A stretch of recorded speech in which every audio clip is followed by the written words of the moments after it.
शुक्राना गुरु जी, अनंतम शुक्राना हमारे गुरु जी महाराज का। ओम नमः शिवाय, शिव जी सदा सहाय। ओम नमः शिवाय, गुरु जी सदा सहाय। शुक्राना अनंतम शुक्राना।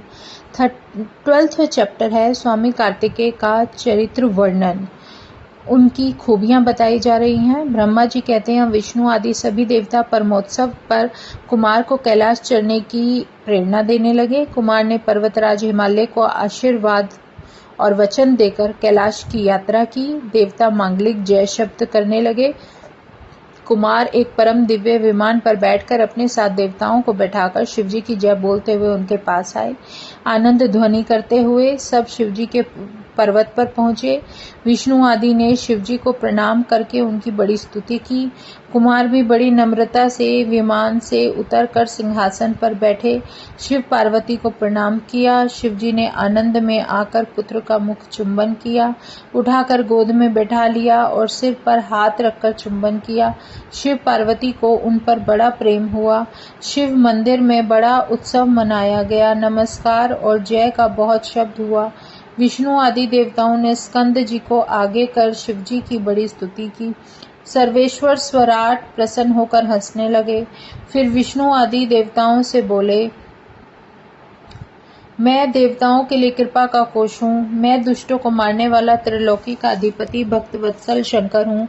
मैं सबका कर्ता भरता हरता और विकार रहित हूँ। तुम पर सब दुख पड़े मुझे स्मरण करो, मैं तुम्हें सुखी करूँगा।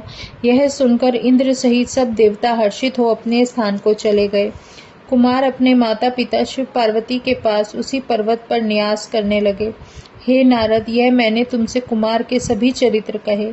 अब आगे क्या सुनना चाहते हो वह कहो। अब 13 चैप्टर है जिसमें गणेश उत्पत्ति और चरित्र, गणेश जी का जन्म कैसे हुआ और उनका चरित्र जो इसमें डिटेल में बताया गया है। सूत जी कहते हैं तारकासुर के शत्रु स्कंद का यह चरित्र सुनकर नारद जी बहुत प्रसन्न हुए। उन्होंने ब्रह्मा जी से कहा कि प्रजानाथ स्वामी कार्तिकेय का यह अमृतमय चरित्र तो मैंने सुना, अब कृपा करके सब मंगलों के मंगल श्री गणेश जी का दिव्य चरित्र मुझे सुनाइए। तब नारद जी के इस प्रकार वचनों को सुनकर ब्रह्मा जी प्रसन्न होकर शिव जी का स्मरण करते हुए बोले, हे नारद जी, कल्प भेद से गणेश जी के कई प्रकार के चरित्र हैं। उनमें से एक बार शनि की दृष्टि से उनका सिर छेदन हुआ था और हाथी का सिर जुड़ गया था। श्वेत कल्पों में होने वाले गणेश जी की उत्पत्ति कहता हूँ, जिसमें कृपालु शंकर जी ने ही उनका सिरोच्छेद किया था। सृष्टिकर्ता शंकर के विषय में यह सब कुछ भी संदेह करना योग्य नहीं है, क्योंकि सबके पति शंकर जी सगुण भी हैं और निर्गुण भी। वह लीला से ही सब जगत की उत्पत्ति, पालन और संहार करते हैं। हे मुने, अब आदर सहित उनके चरित्र को सुनो। जब विवाह करके शिवजी कैलाश पर चले गए तब कुछ समय व्यतीत होने पर गणपति का जन्म हुआ।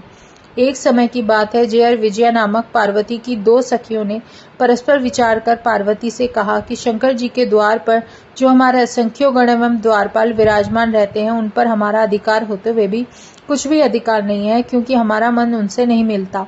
अतएव हे भगवती, हे पुण्यशीले, हमारा एक भी कोई गण ऐसा नहीं है जिसकी आप रचना करो। देवी पार्वती को सखियों की यह बात प्रिय लगी और उन्होंने उनकी रचना की इच्छा की। तब एक समय पार्वती स्नान कर रही थी और नंदी द्वार पर बैठा हुआ था। उसके मना करने पर भी शिवजी हट करके मंदिर में प्रवेश कर जाते हैं, जिससे लज्जित होकर जगदम्बिका तुरंत उठ बैठी। तब उन्हें अपनी सखी का वचन याद आया और परमेश्वरी ने कोई एक अत्यंत श्रेष्ठ सेवक की आवश्यकता प्रतीत की। उन्होंने सोचा कि मेरा ऐसा सेवक हो जो मेरी आज्ञा से कदापि विचलित न हो। ऐसा विचार कर पार्वती जी ने अपने शरीर के मैल से सर्व लक्षण संपन्न एक पुरुष का निर्माण किया। वह शरीर के सब अवयवों से निर्दोष तो था ही, किंतु सुंदर, विशाल और सर्व शोभा संपन्न और महाबली तथा महापराक्रमी था। पार्वती जी ने उसे अनेक प्रकार के वस्त्रों से सजा, अनेक प्रकार के अलंकारों से युक्त कर बड़ा आशीर्वाद दिया और कहा कि तुम ही एकमात्र मेरे पुत्र हो, दूसरा कोई नहीं।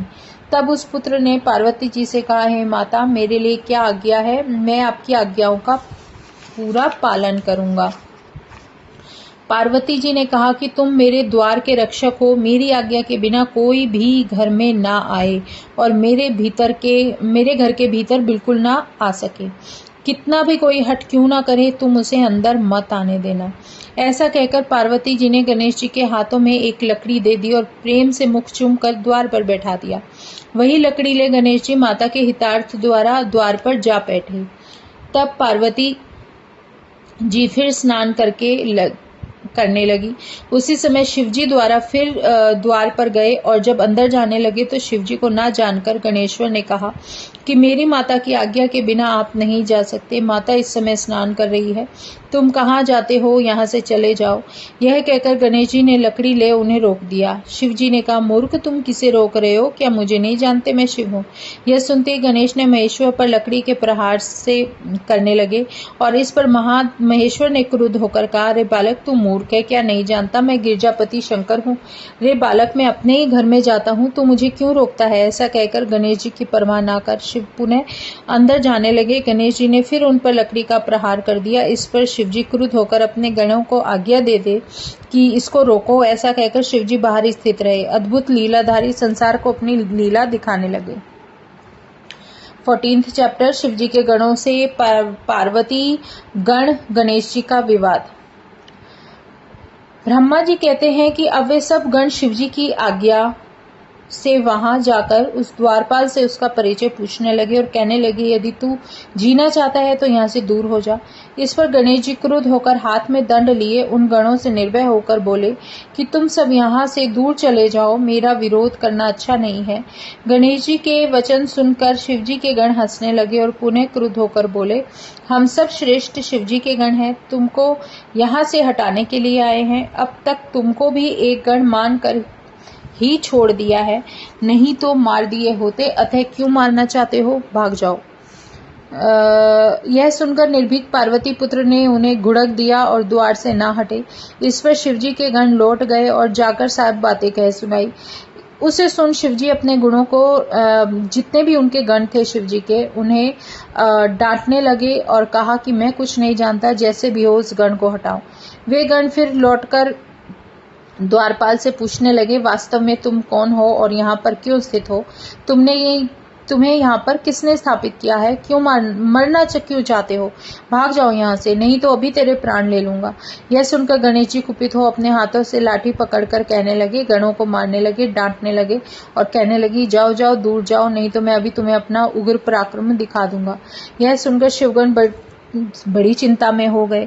सोचने लगे क्या करे और कहाँ जाए, मर्यादा का अतिक्रमण हो रहा है। ऐसी विचार कर वे गण शिव जी के पास आए और बोले, एक कोस दूरी से ही चिल्लाकर उक्त बातें कहने लगे।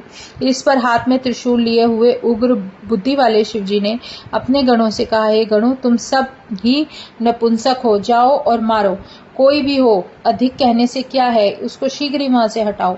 अब वे गण फिर पार्वती मंदिर पर उस द्वारपाल गणेश के पास आए। जब हटने को कहा तो गणेश जी ने कहा, मैं पार्वती का पुत्र हूँ, कदापि नहीं हट सकता। इतने में द्वार पर हो हल्ला सुन पार्वती जी ने अपनी एक सखी को देखकर भेजा कि देखकर आओ बाहर क्या हो रहा है। सखी ने देखकर हर्षित होकर सारा वृत्तांत पार्वती को कह सुनाया। साथ ही यह भी कहा कि अच्छा हुआ जो नहीं आने दिया, अन्यथा शिवजी हमेशा की तरह बिना कहे सुने अंदर घुस आते हैं। हे देवी, तुमको अपना मान नहीं छोड़ना चाहिए। पार्वती जी ने कहा, ठीक है, परंतु अब यह देखो कि क्षण भर के लिए मेरा पुत्र द्वार पर स्थित ना हुआ था कि उनके गण आकर बहस करने लगे। फिर विनय और नम्रता क्यों अपनाऊं? जो होगा देखा जाएगा। ये विचार कर पार्वती जी ने फिर एक बार सखी को द्वार पर भेज दिया। उसने आकर गणेश जी से कहा कि हे भद्र, तुमने ठीक किया जो इन्हें अंदर नहीं घुसने दिया। तुमको यह सब गण जीत नहीं सकते, इसमें शत्रुता की कोई भी बात नहीं है। तब सखी द्वारा माता का संदेश पाकर गणेश जी बड़े खुश हुए और उन्हें बड़ा बल प्राप्त हुआ। अब वे अच्छे अपने कच्छ और पगड़ी और जंघिये को कसकर बांधकर निर्भय होकर गणों से बोले, मैं पार्वती का पुत्र हूँ और तुम सब शिव के गण हो। समता प्राप्त दोनों अपने कर्तव्य पालन करें। क्या तुम्हें द्वारपाल की तरह हो या नहीं हो? मैं द्वारपाल हूँ या नहीं? मैं नहीं। यदि तुम यहाँ स्थित हो तो मैं भी यहाँ स्थित रहूंगा। इस समय पार्वती जी की आज्ञा से स्थित हो, उनकी आज्ञा का पालन करूंगा। तुम भी शिव जी की आज्ञा का पालन करो। यह सुनकर शिव जी के गण हठ पूर्वक फिर मंदिर में नहीं गए और शिवजी के पास लौटकर सारा वृत्तांत कह सुनाया। सुन शिवजी लौकिकी गति का आश्रय ले अपने गणों से बोले, अच्छा तो अब ये युद्ध ना करो, क्योंकि तुम सब हमारे गण हो और वह पार्वती का गण है, परंतु विनय करने से भी लोक में हमारी अप्रतिष्ठा होगी, क्योंकि सब यही कहेंगे कि शिवजी स्त्री के वश में है। इस कारण अब नीति युक्त कार्य करो। वह अकेला गण तुम सबके आगे क्या पराक्रम दिखलाएगा? फिर पति के आगे स्त्री क्या हट करती है? यदि पार्वती हट करेगी तो अवश्य ही हट का फल पाएगी।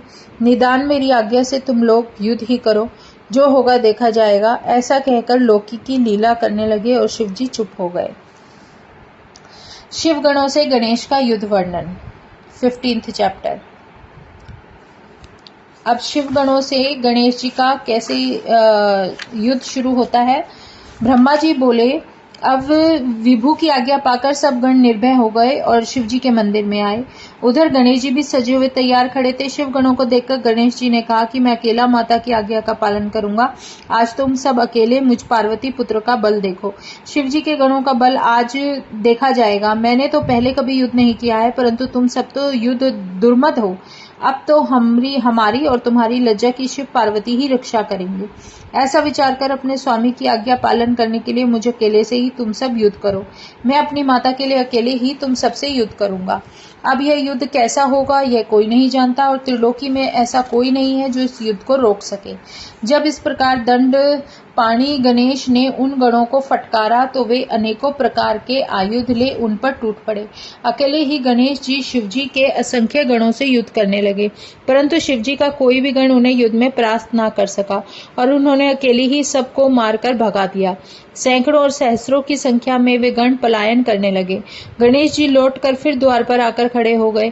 नारद जी की प्रेरणा से विष्णु आदि सभी देवी देवता शिव जी के पास गए। स्तुति कर युद्ध का वृतांत पूछा। शिव जी ने कहा, मेरे मंदिर के द्वार पर एक बड़ा बलवान बालक हाथ में लकड़ी लिए उपस्थित है, जो घर में जाता है उसे जाने नहीं देता।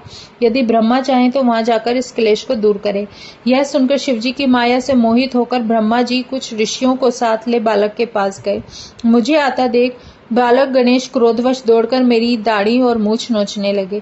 तब मैंने कहा कि ये देव क्षमा करो, मैं युद्ध के लिए नहीं आया हूँ। मैं ब्रह्मा हूँ, मेरे ऊपर कृपा करो, मैं शांति स्थापित करने आया हूँ। मैं ऐसा कह ही रहा था कि बालक गणेश ने परिग उठा लिया। मैं वहां से भाग आया। उन्होंने सब मेरे साथियों को परिग से ताड़ित किया। फिर तो मैंने शिवजी के पास आकर समाचार कह सुनाया। उसे सुन लीला विशारद शंकर को बड़ा क्रोध हुआ। उन्होंने इंद्र आदि देवताओं और अपने भूत बैताल आदि गणों को गणेश जी के युद्ध से करने की आज्ञा दे दी। त्रिलोकी में हाहाकार मच गया। उस समय मैं ही ब्राह्मण के क्षय होने का समय आ गया।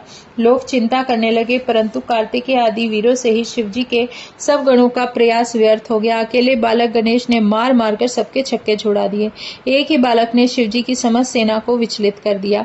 एक ने ही सब इंद्र आदि देवताओं को युद्ध में विरत कर दिया, परंतु महाबली कार्तिकेय अब तक भी उस स्थान पर स्थित रहे। शेष सभी शिव के पास भाग गए। तब उनसे यह सब वृत्तांत सुनकर परम कुपित रुद्र स्वयं वहां आ गए और चक्रधारी विष्णु की सारी सेना भी उनके पीछे चली। मार्ग में नारद जी ने मिलकर शिवजी को यह कह दिया कि जैसे भी हो शिव गणों की मर्यादा रखिए। ऐसा कहकर वे वहां से अंतर्ध्यान हो गए। जय गुरु जी, शुक्राना गुरु जी।